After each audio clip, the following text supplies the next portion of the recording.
Welcome back, everyone. You're watching TorNis Entertainment, where we stream masterpieces looking for hardcore and breaking games. And this is Phoenix Point Season 4, Day 10. Not a live stream, though. This is a local recording I'm doing, because there's a good reason for that. I don't need live stream for what I'm gonna talk about right now. I don't need any echo chamber or all that. So, what is gonna happen? After more than 2 months for me not playing Phoenix Point Season 4, after the release of DLC 3 Festering Skies, why now? Why I'm back? And what kind of gameplay is gonna be? Well, obviously, you're probably coming here from the previous video that is about discussing the Hypness update. That's really exciting, the Phoenix Point news video I did. This is like a brother and sister video, essentially. This is a continuation of that. And if you don't know what I'm talking about, just click on the playlist of Season 4. There's going to be all the videos, including the patch discussions and information about the upcoming DLCs and what's not. Yeah, there's around 10 days left for the next DLC. And the campaign is not finished, so you're probably expecting me to right now do some kind of marathon or whatever, rush down the finale of this and then prepare for another campaign. Well, at first I thought about it. I thought about doing this. In fact, I was preparing to do it way earlier during the month, so that I knew about Season 4 and people were requesting me to continue it, and essentially Festering Skies is kind of not finished in story-wise in my stream. I mean, if you've been waiting for that. By the way, just for the context's sake, I know everything about the Festering Skies DLC, all the cutscenes, all the story, all the weapons, all the mechanics. There's no like stuff I don't know about. It was like that since I participate in official Discord. I talk with a lot of strategists and discussions, strategists like myself, and yeah, I was already prepared with content. So it's not like I personally want to actually finish here something just for the sake of like seeing the final cutscene of the behemoth being defeated and something like that. I know the final mission, of course, and what others, corrupted havens and infected havens. That's not a problem here. So what is happening? First of all, there was this Ambrosia patch, right? Which I also talked about it earlier on my previous videos, which kind of, honestly speaking, it kind of fucked up with my campaign already. If you remember that patch, there was some weird changes and some good ones and bad ones. But basically they made science, like they made some technology change, speed of research, some haven stuff changes, and how the evolution of Pandorans essentially work. So they tinkered with a bit of meta progression in the entire game essentially. Well, great. So I don't know actually if it's applied, and Michael probably is, but I mean, you might think that this campaign is not even that deep, but trust me, 18 January is already like, you see what I accomplished here. I have 10 bases, fuck, 5 aircrafts, a bunch of people, like multiple teams here. And yeah, if I was specifically trying to rush story, like you can rush Antarctica and alliances and what's not. I was just still doing in this campaign. I was doing a bunch of how's it called, freestyle gameplay, not without some kind of try-hard min-maxing specific rush strategy. I was just trying to play, like, I guess, kind of normal perspective from the release of DLC, you know, Legend Ironman, good stuff. The standard deal. I was not trying to be some kind of like showcasing strat. If I want to showcase the strat, I'll make a guide showing with a specific campaign where I rush down, right? So it's not like about that at all. So yeah, I already accomplished here quite what you call game-winning condition, I guess. There's not even a point about that. So this patch kind of messed up this whole... So when you got that patch, you probably want to start a new campaign. That's how important that is. And furthermore, the DLC 4 on Horizon, no pun intended here, Crowded Horizons, there's obviously that changes with the hypeness update specifically, that PC is gonna get first. That is so hype. I don't know if you guys been postponing your gameplay or campaigns and just didn't play the game before, but some of these changes, diplomacy and finally some kind of punishment system. So this is a really welcome, and like people said on Discord server, you just don't even play the game anymore now that you know that this patch and change is coming up in in start of the next month. You just don't want to even play the game, and that's also kind of once I learned about this information, it furthermore made my decision went it filled into that meter, so to speak, yeah, that I should not continue this campaign. And here we go. Wow, I don't want to finish the campaign. Well, let's just get a quick rundown of how, like, what kind of level of player I am, what I'm feeling, what is my opinion about the balance, the fun aspect is, and stuff like that, and my channel, essentially content, I guess, and community wishes. There's a lot of factors for all this. So you probably noticed that, well, let's be realistic. The reason I actually kind of stopped playing Season 4 midway there is that I was not even that engaged into this campaign to begin with. There was many more exciting games, and I know that I'm planning to go back there, but you know, you can tell in the live streams by my reactions, my face, like my happiness, of my vibes, the chat community as well. People were really happy when I switched to other things, and I was enjoying other games that were also cool. And unfortunately, there's a huge backlog on Twitch, on YouTube, and there's many games releases and updates to early access, the full versions, there's updates, the sponsored segments. I get as a streamer, actually at the moment I'm really fucked in terms of too many responsibilities I need to fulfill, I guess, but that's a different topic. So back to the game, yeah, I didn't really felt excited anymore once I learned everything about the DLC 3. And one of the big issues I have is I'm gonna agree with the sentiment of these console community members, essentially. For the context, if you don't know what I'm talking about, these are essentially a group of people who have access to the DLCs and patches generally before the public gets them.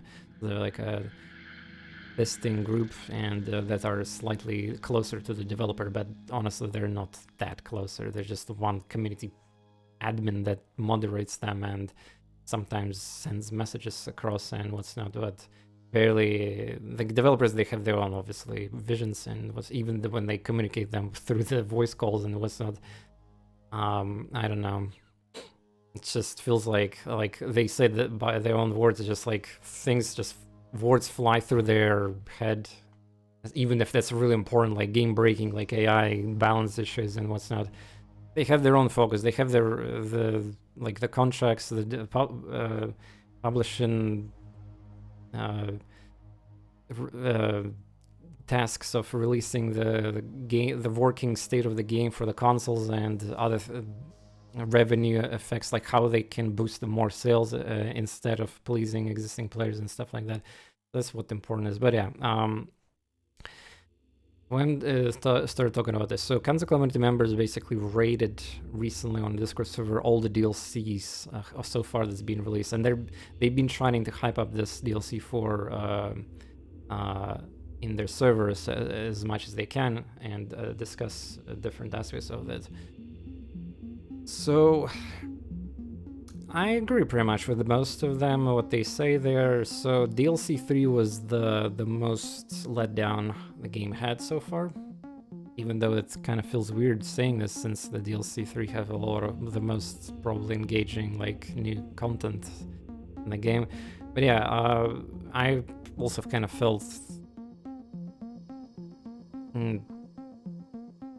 on many fronts, I was just sad about how exciting the pre-release was, and now what I experienced it actually in the game ended up being.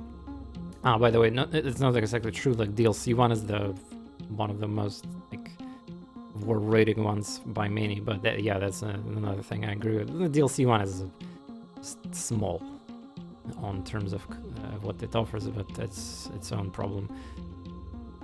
Festering Skies campaign, that's what is important here to discuss, is that what they added this, first let's discuss this early game mission that you get to activate DLC, this, what is this called again, gift, yeah? So you get the free armed vehicle, and you also get a soldier pilot. That mission is very creative. I like that. It's have a lot of danger, but unfortunately that mission have like, imagine releasing DLC super hype mission that is like kind of cool designed with the scripts of ambush and what's not. And heck, when I played this mission myself for the first time and on this campaign, this was like super dramatic moment there. I lost even a very important soldier there and I couldn't do it. Usually I'm like capable of stopping every threat, but it was just too much. These mind fraggers just, that's not how the normal gameplay works generally, so you can like you cannot really repel mind fraggers system when you already mind fragged, and then you lose the turn, and once you're surrounded without cover you're just like gonna get annihilated. So the bad things happen during that mission, and it's pretty early game, yeah.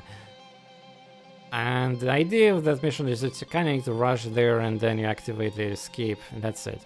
The problem is that you can completely just cheese this mission. Do you know that you can just send a naked one soldier in that mission, and because there's some kind of no-fail programming there on that mission, so you will still win even if you fail.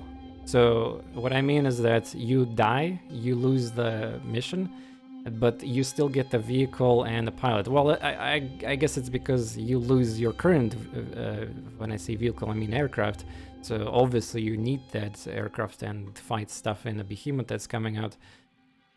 So it is understandable. The way it works is so silly, so you just literally can cheese the whole, like, you don't have to deal and stress yourself over about anything there. Just send a one random person there and GG. Free mission. This is, I mean, a lot of people are gonna say the gift mission is very hard, and yeah, I agree, it is. Even it also introduces these new jumper enemies, myrmidons, yeah. You can also cheese the same mission without dying. You can just have heavy and jump on a roof, though it requires a bit of luck, I guess, and some knowledge about the map structure. But you can cheese the entire map with one heavy jumper as well. And when community council members submitted this video showcasing this exploit essentially and the cheese, developers replied, "Hey, good job. Impressive use of mechanics." That's what. Yeah, I mean, they're not wrong, but the point of submitting that video and showcasing was to kind of, you know, try to get rid of the, like, this is the problem with Phoenix Point is in whole here, is that there's so much busted OP shit that obviously shouldn't be present in the game, obviously, but it is present. It kind of hurts my brain, because remember XCOM, for example, they had these mimic bacon memes, and mimic bacon is a mimic beacon, yeah, for those who don't know my content and channel streams, I just call them, and community of XCOM calls them like that. So completely busted bullshit, and there was also some psionic interactions that was completely bonkers. They destroy it. They nerfed to the ground. Good. So beacon is still good, but it wasn't that that completely broken as it was. So the also ghost grenades and stuff like that. Well, I don't talk about the patch notes and changes there. There's quite a few of them that have been relevant and all that. But yeah, just a quick example. Mimic beacon. So there's something stupidly broken which ruins the fun, ruins the balance, ruins the immersion, ruins the intended difficulty curve of the game. it has to be destroyed, it put down to the ground. It has to be dealt with. Here, developers, not really. They have all the bullshit skill combinations in a game and abuse. Well, I mean, it's been turned down, of course, by slight notch. Of course, no more infinite running with dash and stuff like that. But still, unfortunately, too many great OP combos exist, and it's a big, complicated discussion about on its own, since there's good things as well about this. You know, customization, full customization of characters, and kind of like feeling like a god and enjoying the game that way. At the end of the day, there's just too much also negativity comes down across the like communities that people discuss the game with, Reddit, Discord, the different YouTube sections and streamers who actually still stream the game. It still bothers me personally when I'm streaming Phoenix Point. I'm like the only person who actually really makes content for the game there, and especially easy to be on top with a couple hundreds of viewers there, since pretty much no competition. Same almost for YouTube. But yeah, maybe the DLC 4 is gonna catch more attention. Maybe the console release is gonna change something, but yeah, it's just there's well, people down with the game, they don't feel like maybe playing it again, and you can see actually the average players on Steam graph. I mean, it's not represents entire data. There's an Epic Game Store and the Pirates, so take it with a grain of salt when you're looking at the average players, active players graphics on Steam. But yeah, it tells you actually very good numbers still, at least for me to analyze them, what is happening. Basically, every DLC that was released so far on Steam, the game didn't really get a spike on players during those. It's stabilized what they have a bit, but its constantly goes down and down and down, and to this day. So that's what's happening there. If you don't want to bother in googling that, it's kind of sad, but it is what it is. Yeah, so I was talking about, yes, so this whole like premise of how to rate DLC, yes, why it's so, yeah, bring the community council members in discussion. I mean, what they've been telling on that. Yeah, I've been talking about the gift. Yeah, the gifts, that's right. So yeah, this stupid mission can be cheesed, and once you play it once, it's not gonna be surprised anymore. You can counter it normally even, and next time you play it, if I play it properly, I will probably not lose a single person. But yeah, it's, once you know and learn about this, how could you not chase this? And if it's that difficult or annoying, and I mean, sure, if you suicide a guy there and instead of properly winning the mission, I don't think you're gonna get any valuable SP, or maybe actually you probably will get SP for the Phoenix points still, but yeah, no experience for current users and their current SP for the team, which is irrelevant because you can get plenty of missions otherwise in the game, even if you're not using aggressions, sabotages and stealing missions. That's not a problem at all, and been confirmed by many people. So that's just the beginning of the DLC. Then the Behemoth comes into play. Behemoth's problem is that it's so important, like it's such a big thing when Behemoth is countered, so he gets countered or you just let him do the thing, usually just one attack on Haven or sort. It also depends on the position where it's spawned, because it depends how many Havens are present nearby, because it can destroy a lot of them or damage them. But yeah, the Behemoth can just disappear in the water and then appear in a place where you have absolutely no control. Like I have in this campaign 10 bases, and it's probably because I did some sabotages and some other like aggression at the early game, and I was moderately doing this compared to previous campaigns, but nonetheless I did get a boost in economy thanks to those missions. You can see my diplomacy is like supportive here in the level tier 2 even here. I'm doing a very good job, even though I did some aggression. And to be fair, like I even prepared the Behemoth to be spawned here, but if it spawns here, I'm completely fucked. Like it will do whatever it wants here.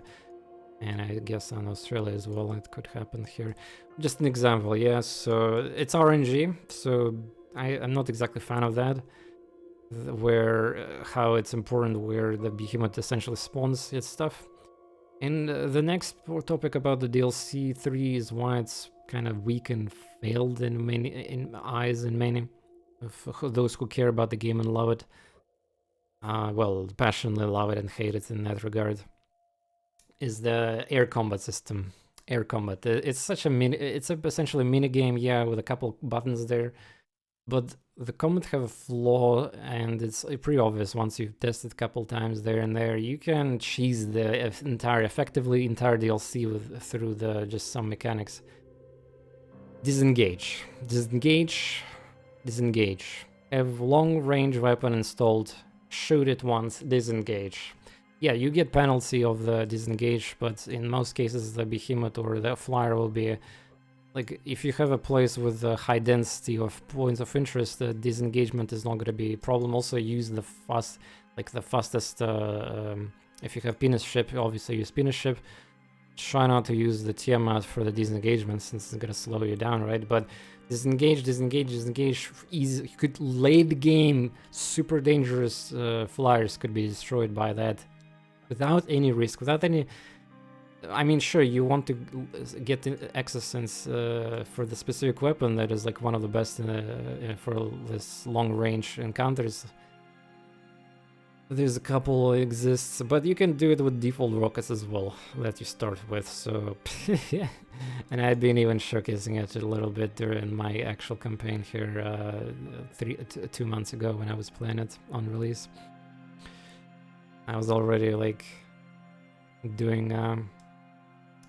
I was doing fights normal. I was doing showcase of exploits, and just like I always do, you know, just two sides of truth. Bad and good ones. Yeah, and you might think, oh, it's kind of easy to fix. Oh yeah, it is, but they didn't. They still didn't. I heard some like things that they might do later, something about the DLC. They basically didn't do anything for DLC 3 in the upcoming patch that happened recently. I mean, that latest patch that happened. Nothing about the DLC really 3.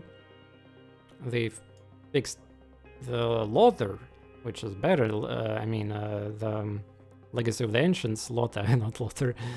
They did made things better there, but nothing really for Festering Skies and how. Oh yeah, they decreased damage of Myrmidons or something like that, which is like laughable. Nobody even cared about this, and outside of some bad players on Reddit who complain about like things that most people will not even dare to complain because that just doesn't exist. But yeah, some of these changes didn't matter there. So yeah, what I was talking about is DLC 3 is just left an afterthought. That's the general consensus on opinions. It's just by the developers like done, completed. They don't even 2+ months passed. They're obviously focusing on console release, so it will work properly with all the DLC as well. I don't really want to like go some deep here, thinking what is, I guess, acceptable. First of all, even if they fix some of these quote-unquote exploits, by their words generally, well, not words, but their actions, they usually just cut it slightly. They don't completely shut it down. They shut down Destiny. They cut it, but not shut down. They shut down. There needs to be a lot of shutdowns in terms of skill interactions and combos, but they're still present. The weapons, ancient weapons, also completely like the Terminator build stuff. Architecture is just mind-blowing. It's just bad when you have easy accessible tools in a game that let you just like decide the course of entire battle in a tactical game like this in 4x, even in a way because of the geoscape. Oh, of course it's not 4x title, but just a really blind comparison here. So you have like one thing that just gives you an easy win essentially, and that one thing exists in many forms. There's you can achieve many, so to speak, one things that will give you such an advantage that most of the enemies are just AI shitting the bed and they're not understanding what to do, how to play. Like they just go into you, they just go close range and do. AI is different. This shit. Like remember they hyping up the new enemy in the DLC for the Acheron, whatever it's pronounced. That thing, oh, it's gonna mind control, resurrect enemy, not mind control, but it's gonna like fart. It's gonna do the some kind of new corruption thing, whatever that is. They're gonna they resurrect the dead Pandaren. Who cares? This thing jumps in front unless it jumps back in on the same turn. It's gonna die. Like no matter what kind of debuff they're gonna put there, freaking heavies are with the. Do you realize how dangerous for any Pandaren to be in close range? Unless it have a crazy amount of life and armor, and I don't know, like, but this thing have evolution system, so it's gonna be an early game, I guess, as well. And there's no way in early game there's gonna be like unkillable thing, right? So I don't know. I'm not buying this that this enemy is gonna be some kind of savior for tactical operations on terms of AI and enemy strength. No, it's not. Just good. And by the way, if you don't believe me, believe the community council members on Discord. They will be kind of shit talking this anime as well because of AI in general, yeah, and for the good reasons. But it's a problem of the entire game, not just that specific anime. The enemy itself is cool, and the design definitely gonna work and support it, and we'll see how it actually works in a game for us plebs once the game is out, DLC is out. I mean, for now we just have to just read the messages on Discord that they be teasing basically and all that. But yeah, I can already piece puzzle from what the from their messages quite clear. That being said, speaking of the deals, so I'm talking about Festering Skies, but let me quickly switch to the DLC 4. DLC 4 is so far being really high rated from the community council members. Again, that could be just because they're trying to promote the game, like they kind of like. I mean, I'm pretty sure some of the people there in that, I mean, they're not paid. They're just kind of like, what is that called? Volunteers, yeah. Some of them maybe want to get like some extra points of respect from devs or whatever, get some maybe other opportunities, but at the end of the day they're gonna like be on the devs shilling side of things if they have to, and if they've been commanded to do so, and to create like some kind of, you know, positive vibes on Discord or whatever. We shouldn't be that naive, and I already like seen this happening before. So what they're saying about the DLC pre-release could be taken with a grain of salt. But that being said, what we already have officially revealed information and the stuff that we can piece together through their messages and their testing, so to speak. That looks good. It looks good. It changes even without a Hypnos update. The change in the pace, the change of the new the new story thing that they also been teasing a bit there. We obviously don't know much details about it on perspective of public information, but yeah, the new story segment of DLC and the new stuff that's been added there. The new class, by the way, even though some council members are saying that that class is it's like a liability in some cases, and in some cases that's gonna be really good stuff. Also, again, hopefully that's going to be a proper class with a leveling skill tree, which is unique on its. Like, I still feel like we might get debated somehow. Like, they call it a class and some. But what if it's like a Zhang from XCOM? What if it's like special ones, super unit that you get from the story missions or something? What is it? Maybe, hopefully it's actually customizable like class. Otherwise, it's gonna be kind of huge. I mean, it's kind of mismarketing even, right? Because they've been saying it's a new class. And class in game, it means that. Where is that personnel? That icon right here, and you have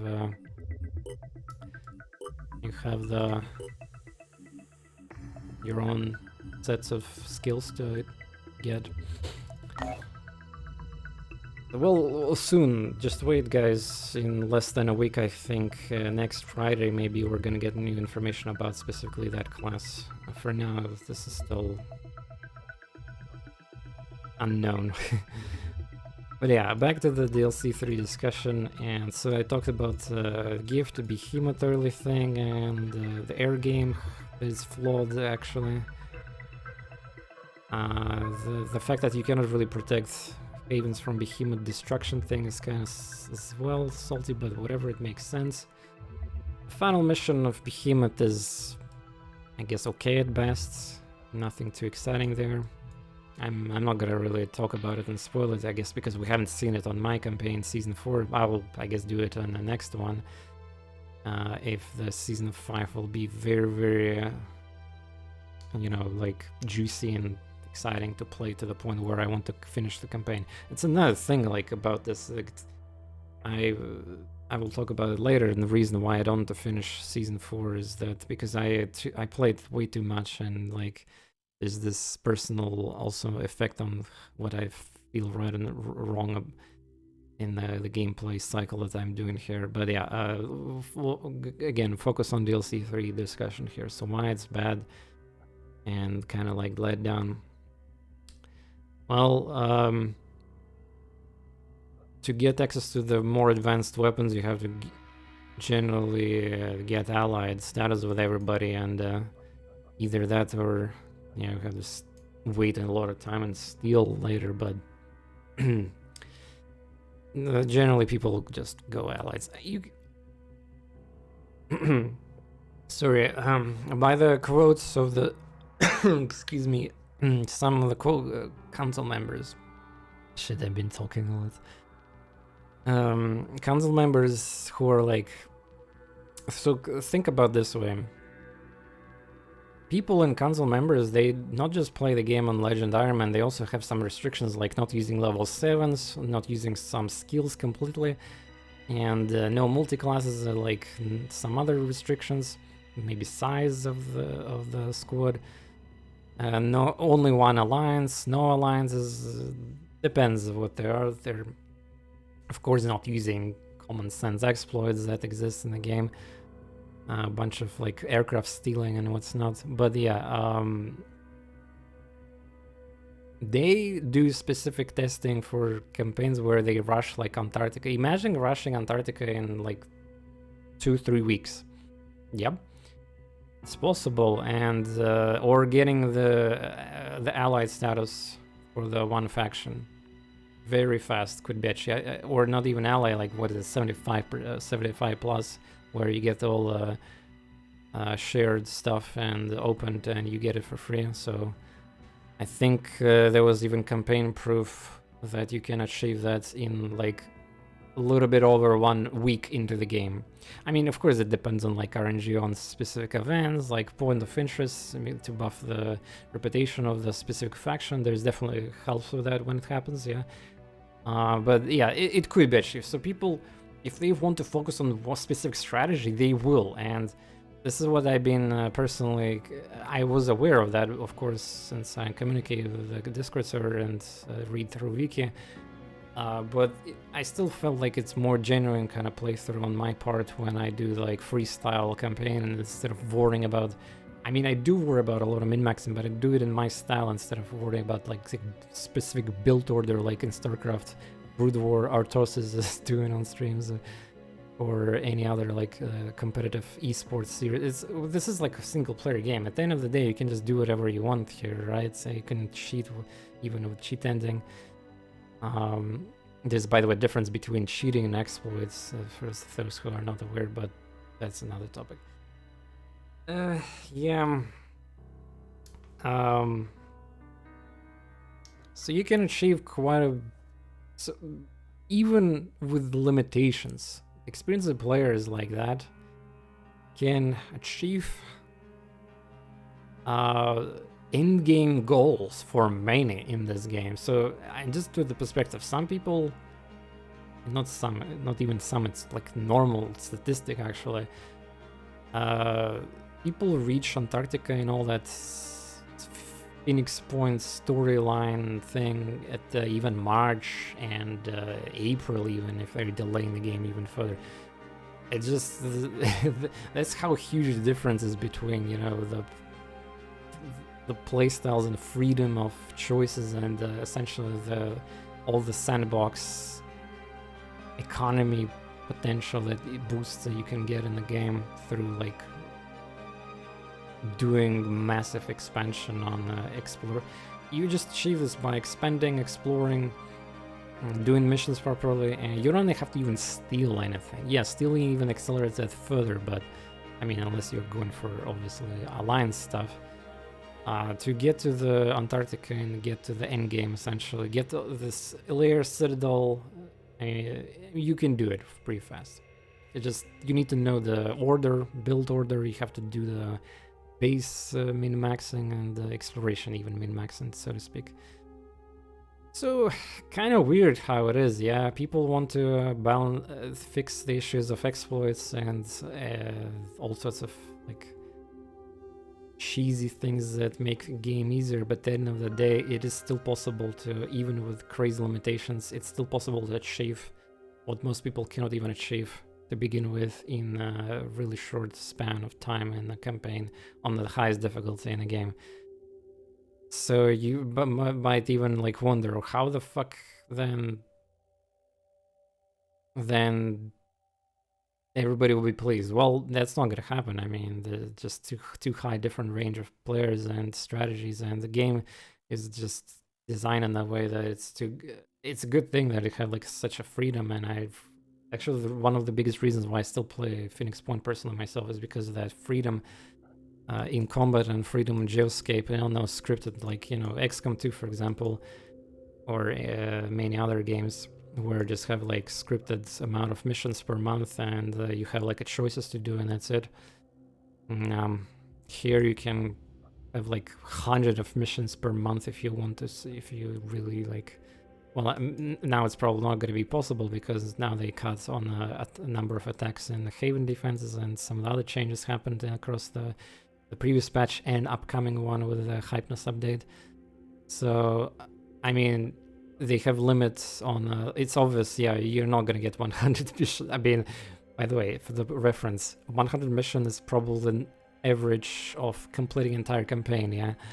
But you can get 100 steal science and raids and resources and all that. So the negative stealing stuff is just annoying. Really disgusting how you can pump your power levels. And yeah, so what I was talking about, pumping missions. Yeah, just again, like about the state of the game, balance, yeah, sadness about that.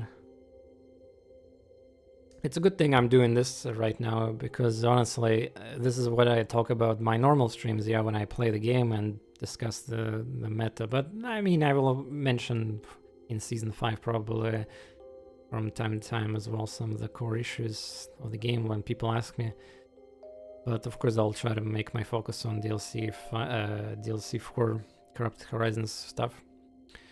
Gonna be exciting. So yeah, I mean, at the end of the day, like, things have been told, especially on Discord server discussions.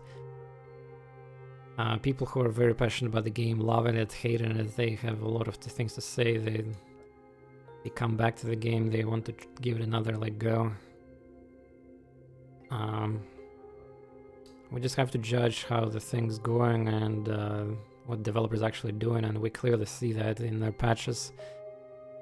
That their focus is obviously on monetary revenue of the game and trying to please as much as possible the like more common folk than tryhards, and while still putting aside not only like the core aspects of the game like AI and the busted combos of skills that essentially is free to use without limitations, but also they're throwing away their own like DLC even to a degree, like DLC even even one of the community representative for the company, Snapshot Games, mentioned that they acknowledge that DLC 3 was kind of, it needs more polish and some work to be done there, so that actually like presents what most players want now. So they know it's, the problem is there, but they still want to continue pushing through what their roadmap is, even though it's already delayed for some few things there. I mean, they have obligations, they have the contracts, they want to get the revenue, so who fucking cares about some kind of nuances? And I mean, it works, at least there's no crashes, bugs to that, which is surprising. Even though DLC 3 on release also had some funny stuff. Imagine releasing DLC and some enemy names were like code, and enemies are called, Arthrons, Chirons, whatever, but in Haven Corrupted Defense missions, enemies were called a string of codes, essentially, with errors. It's like, bruh. And some other things also were present on release, but that's just funny stuff. Yeah. Let's talk about my situation, my personal, like, kind of take. So I have also responsibilities. I want to please community players, Twitch, YouTube, those who watch my... At the end of the day, I'm not doing some DJing stuff here for the sake of DJing. I'm just showcasing the game, beautiful stuff of it, and I want to enjoy also the campaign, each one I'm playing. And you can tell that I was kind of not really that into the DLC 3, as it proved the point. Especially after I learned all the surprises and mechanics there as well, while I was playing the game myself on my campaign, which I discovered and showcased even without knowing abuse strat. I already decided to test the long range disengage thing, because other games, XCOM, you have disengage. Why I couldn't test here disengage, except that in XCOM's 1 and disengage, after that you cannot even attack anymore, because there's a different mechanic with that mini game there, even in Long War. I just don't know. I was obviously overwhelmed by the wish to play other games back then on June, when it happened after my birthday. There was like a lot of cool things I wanted to play, and this just wasn't it. It was that if I would push myself further, that would be kind of like, I don't know, that would be... There would be more of the same, essentially, because I did decide to befriend different faction for that different ending, and of course, but I did some stealing and sabotage, even though in moderate amount, because already I felt like bad about doing this. But I wanted to showcase the best. Basically, what I did for this campaign was also for the sake of DLC. Yeah, I wanted to get the aircrafts. I wanted to get the power for Behemoth. I wanted to play against it and showcase this. And well, I did.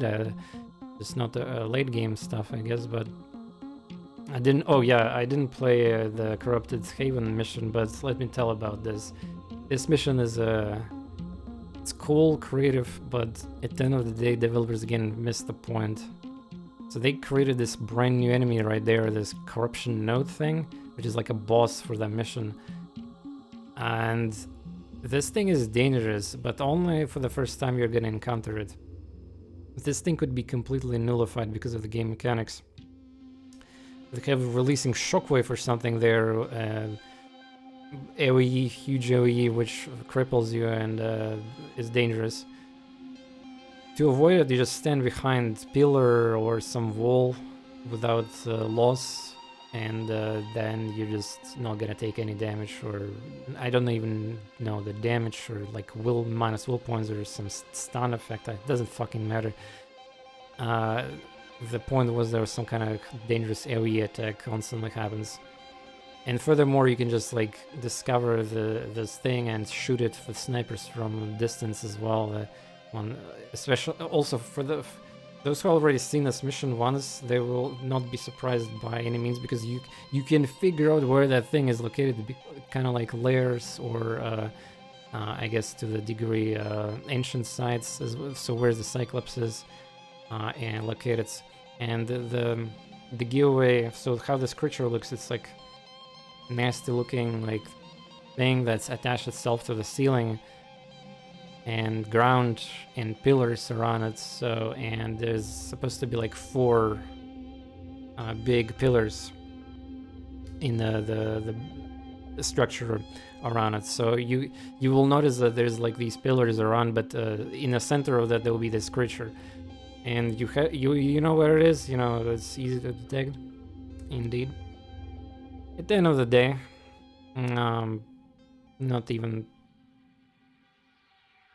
surprised that it happened like that.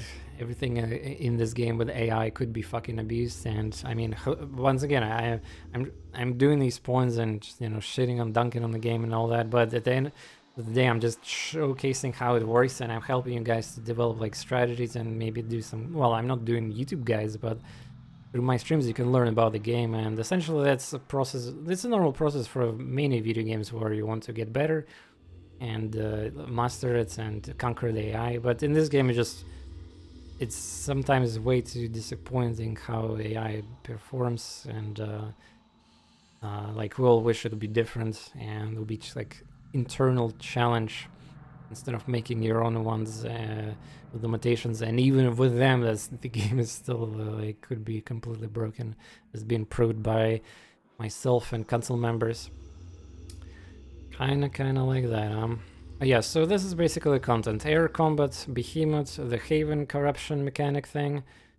You have new air weapons, and the gift mission with the flaw as well in it. It feels like everything they release is just gonna be abused and cheesed, and or there's just I mean, at least it's like kind of, I mean, you can say at least it's working and it's fun if you don't like do some extreme cheese stuff. So from that perspective, I mean, it's great. And well, yeah, I don't know, I'm probably gonna repeat myself if I don't have a list here of topics to discuss. I'm doing already 47 minutes here. I mean, normally my season day videos, they're gonna be like multi-hour because I'm streaming. This is local recording, by the way, in case you forgot. With me non-stopping talking like crazy, and my throat is like on fire, but it's okay. I'm a trained specialist for this.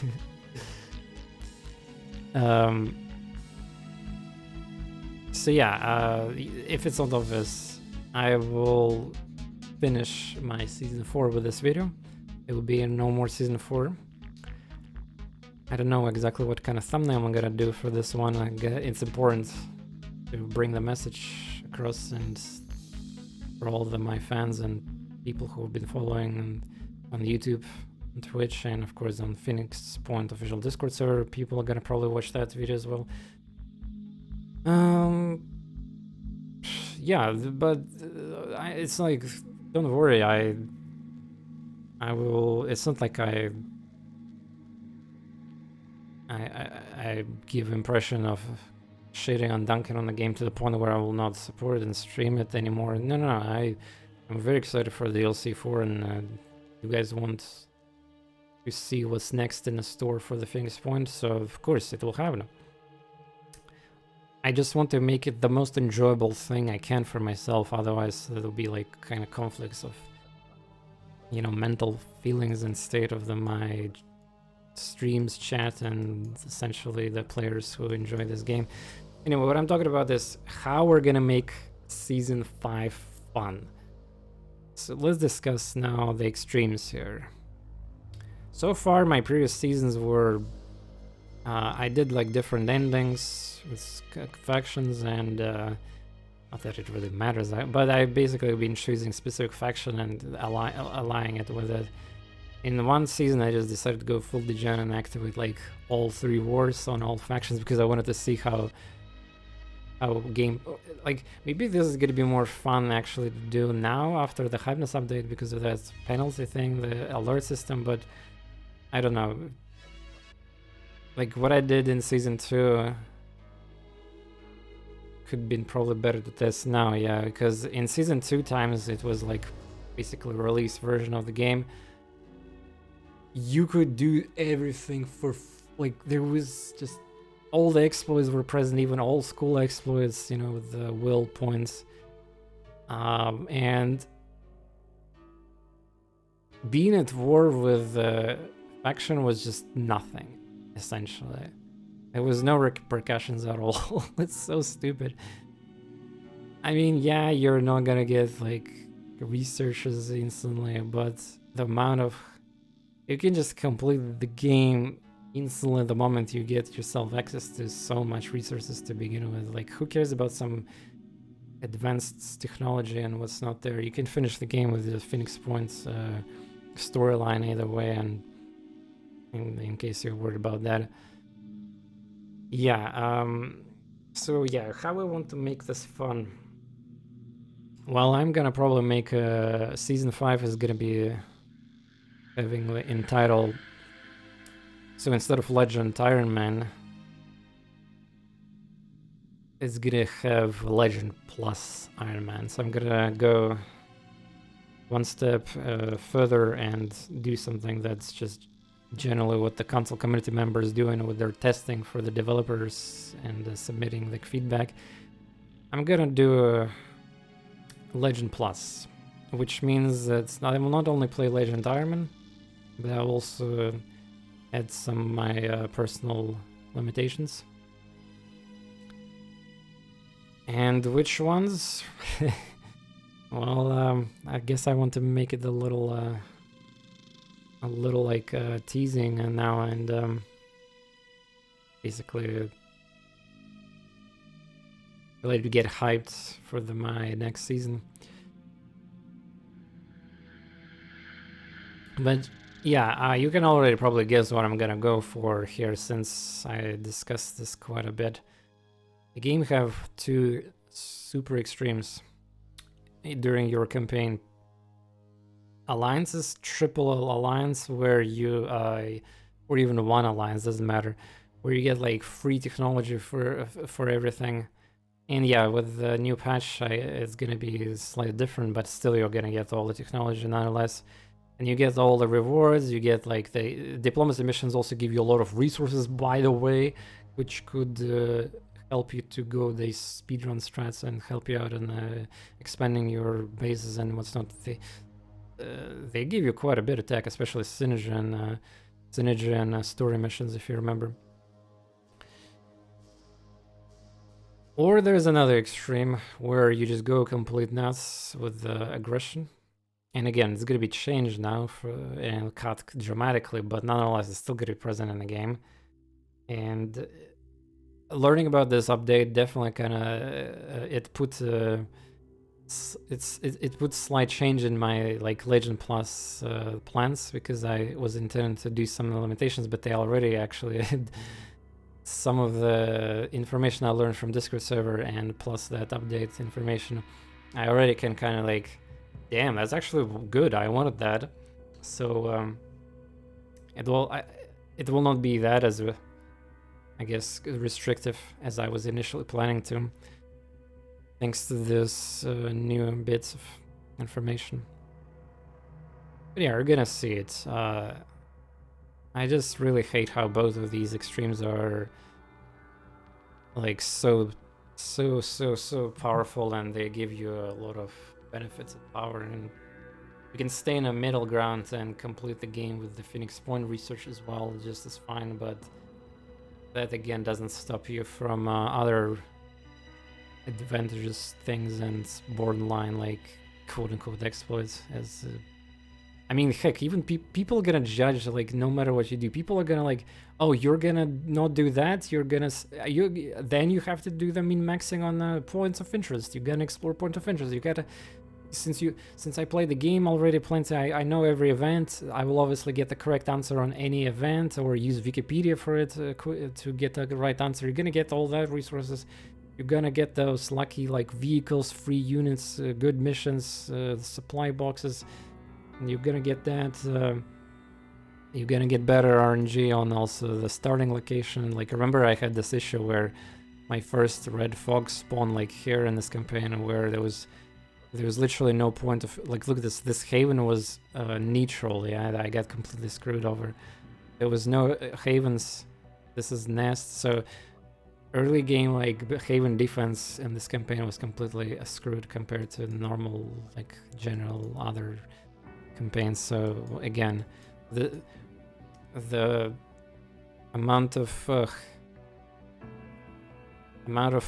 bad things could happen in a campaign is still present enough to push a player to take advantage of these economical extremes that you can achieve, because the game is designed that way and it allows you to. So yeah, it's kind of funny how this whole thing works. You're gonna restrict yourself, you're gonna restrict, and then you're still gonna min-max. Like, you're gonna min-max fucking AI, you're gonna exploit AI, cause, I mean, at the end of the day, who fucking matters? Like, AI is such a dumb shit, like, even with abilities, without even using most abilities, no bash, no, like, not even leveling speed, strength, stats, not leveling, like, multi-class, not leveling, like, these super top-tier skills. You can still make fun of AI and all these, you know, melee Arthrons that will fuck up with their shields and dash into you. So many Shrines, Beam Pegasus, like Sirens doing weird shit, unless you purposely expose yourself and let them eat you and all that. Since when last time you had Siren mind control you, or like actually like that? Since when? Or other, you know, the dangers of the game, which are not dangerous if you're an experienced player. Oh, you will this rabbit hole goes very deep. You can like call out people on exploiting the efficient base layouts, exploiting the how efficient you spend each day in game with the aircraft. Instead of slowly wasting time and like healing in the base and spend its healing stamina. It's just like, it's not even about stealing or alliance or tactical advantages. But yeah, at the end of the day, the game does have the Terminator builds, turn 1 victories, and other funny stuff like that, which shouldn't. Most people will, 99% I think, will agree that it shouldn't exist in the game, but it still kind of does, and it's edge.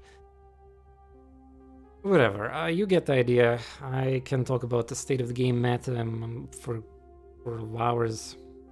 The most important thing is I could have like literally just announced that I'm not doing any more Season 4, and Season 5 is going to be Legend Plus difficulty with the extra self-restrictions.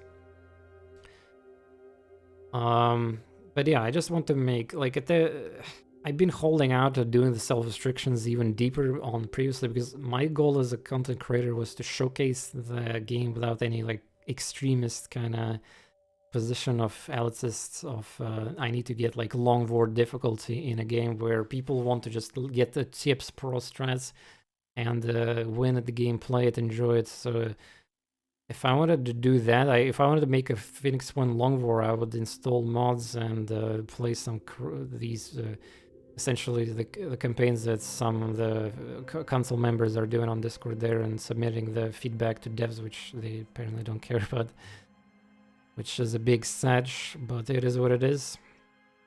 Yeah. There's obviously audience for the streams and challenges like that, but I don't think this game is that huge. Like, this is the thing, yeah. Let's compare a situation for XCOM 2, for example. Why XCOM 2 since so many years now, and people are still watching that content with excitement and super crazy challenges? Well, just, I mean, you can even look at the average amount of players for XCOM 2 on Steam, the numbers compared to Phoenix Point. People on YouTube and Twitch, like Admiral Bacher is gonna release a brand new mod pack and start a new campaign. There's gonna be a huge like community celebration, and not just for him, but for entire XCOM. People are gonna be happy because that thing is happening. Then people are gonna get inspired to play more campaigns and use his mod pack. Then there's like Marbazir or Christopher Odd or many other YouTubers / streamers who are making quality tactical content with the XCOM 2 included, and they have like the modded playthroughs. In fact, even Christopher, I think both actually, Marbazir and Christopher Odd are doing again XCOM 2 campaign.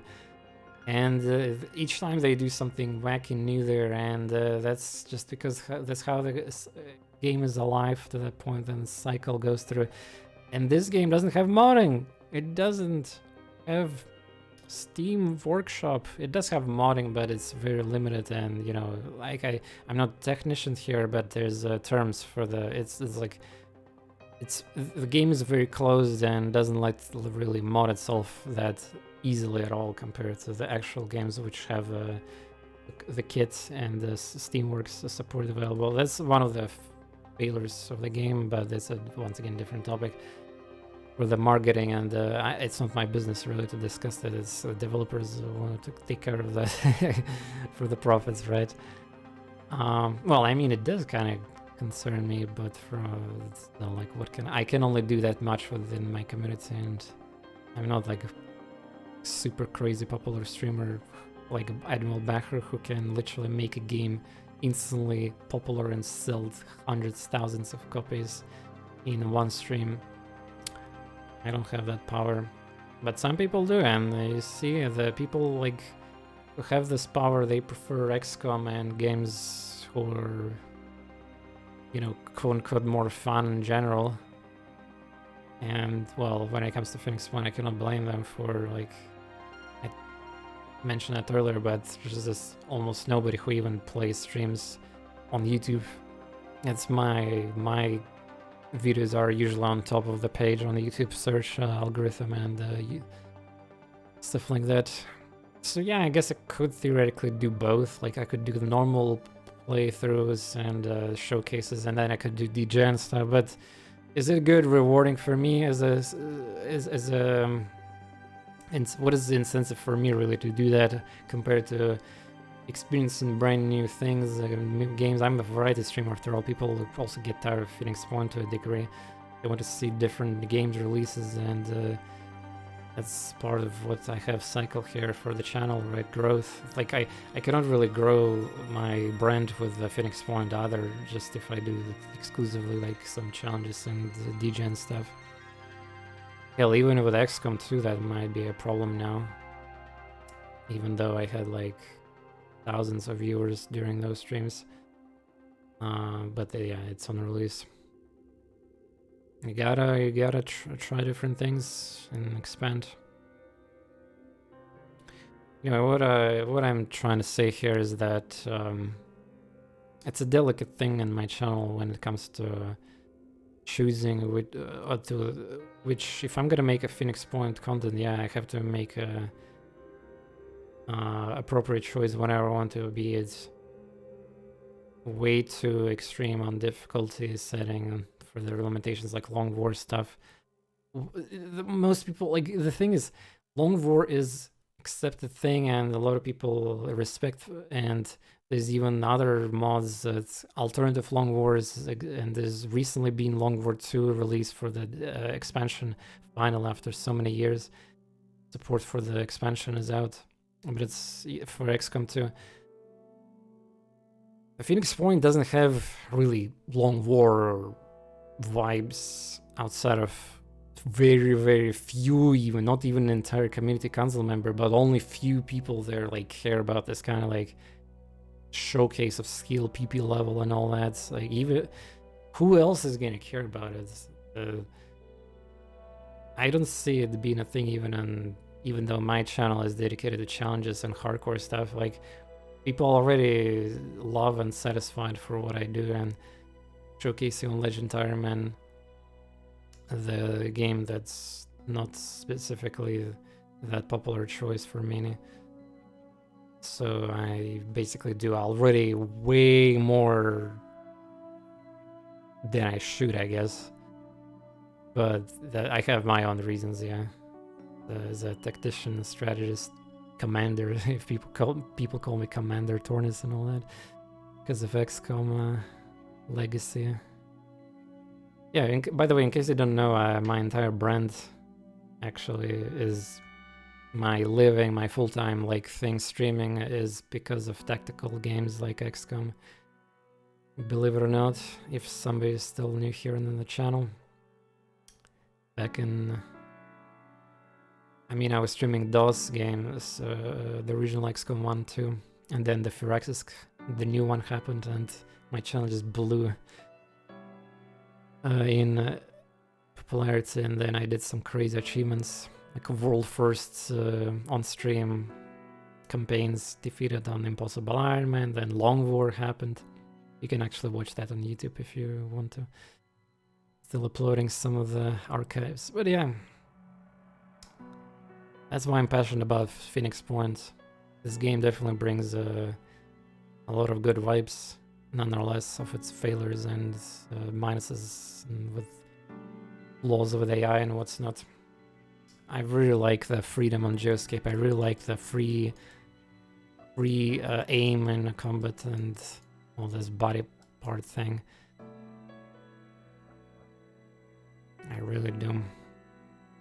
But I just cannot stop also judging and being worried for all that. The meta of the game, that's definitely not something most of us here, dedicated players, are a fan of. But no matter what, it's a single player game. Play as you want, choose your strats. Again, you can even use cheat engine, and if it exists in a game, nobody fucking should like tell you not to feel bad about doing something. Like, if stupid thing exists, it's the developer's fault for not removing it. At the end of the day, you learn that you know it's effective, it's important. You might need to get that spike level increase in your campaign. You go for it. Like, if you have issues with dealing with enemies, by the way, if you're struggling with difficulty, you might even switch difficulty higher to legend if you start using some of these, you know, quote unquote cheeses or exploits. But the good news is that Hypnos update is cutting it down on finally on the diplomacy and the anti-diplomacy aggression. That's the limit of like alert levels. That's super pug. That means you cannot even attack anymore or anything. And the penalty, if you try to be friends, your technology is gonna be restricted if you do some negative stuff like that. But yeah, I would like to hear your opinions about this. Is like really kind of long talking video for 1 hour and 7 minutes so far already. I'll leave your thoughts about my comments, meta discussion, but and how you feel about the DLC 3 if you played it, and the situation with season 4, and hopefully you're excited for this season 5, which is going to be dedicated to the Corrupted Horizon DLC, which is coming in like 2 weeks, less than 2 weeks. Yeah, I'm gonna be back, baby, for the season 5 for sure. And with it's not gonna be just season 5 if you think about it. I haven't played 2 major patches releases, so with the one that changed like progression a bit there with the Haven defenses and Pandaren evolution. So that's gonna be a thing. The strength, maximum strength 35 for some reason. Remember that patch note. And then of course the Hypnos update. I'm very excited for these changes there, and we still have a few surprises left for the DLC 4, and specifically that new class and some smaller new enemy type that I heard information about from Discord messages. I guess that's gonna be it for me on this video. and at the same time, finale of season 4. It's been a pleasure for sure. I don't feel bad, honestly, at all for not finishing here, because I already finished the game in a way. Like I can tell immediately when in campaign what kind of, like, just judging by the time or judging by the amount of resources stuff you have on and what kind of campaign you're doing with or without restrictions. There will be like, there's nothing in the game, like, I'm just type of player personally myself and the others on Discord or the community council members, like, there's nothing in the game that could pose a challenge. There's nothing. Like, there's no setbacks unless you start crippling yourself so hard, and it's also kind of not fun, because then it's just not even Phoenix Point in a way, and it's just, why are you doing this? And game is not designed for you to begin with to do it like that. There's just too many issues with all that. But yeah, we obviously wish if there was some possible, like, super threats in the game from time to time, like, to fuck around with players. This is what this game lacks compared to other titles of the same scope. There's always, like, there should be some fear. So on missions, like, no matter what, generally here when you play the game, you always you do the missions that you know that you will be like easy 100% completion. No, Haven Defense, you just send their team, which will definitely win. All the story missions you can prepare for them, all the, like, other missions you can prepare for them. Behemoth doesn't really, like, I mean, Behemoth thing, it's just automated destruction, and the flyers just do automated thing. If you leave them alone, they'll corrupt things, and that just, this timer acceleration, that's your fear, yeah. Another thing, yeah, this game, the timer, for Legend difficulty, you would think that this timer will be actually a scary threat. It never will be still. Avatar progress was, even though our Avatar progress could be delayed and controlled and all that, visually and effectively it was much scarier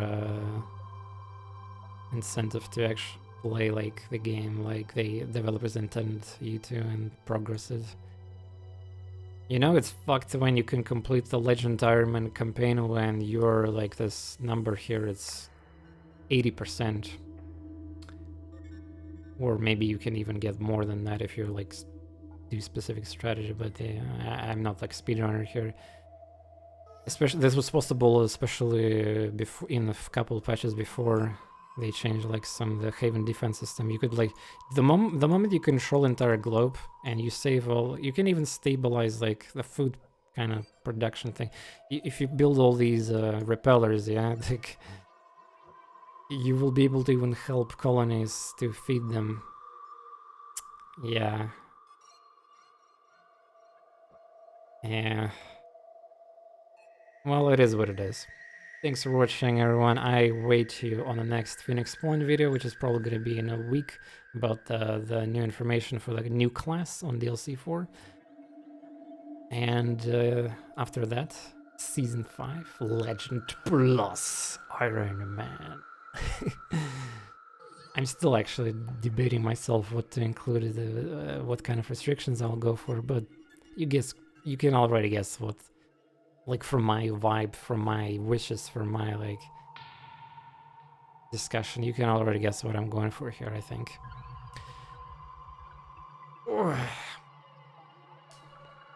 And hopefully that will be worth the wait, and also the worth for my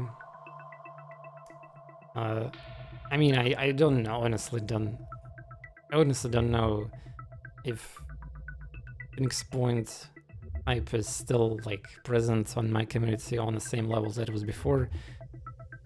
But I truly hope that I can make another exciting campaign with these. Like, if you've been listening to all that, you know what's coming in Hypeness update. You already see in previous patches. There's a hope for a cooler, like, pace and banning specific like alliance and aggression strategies that already should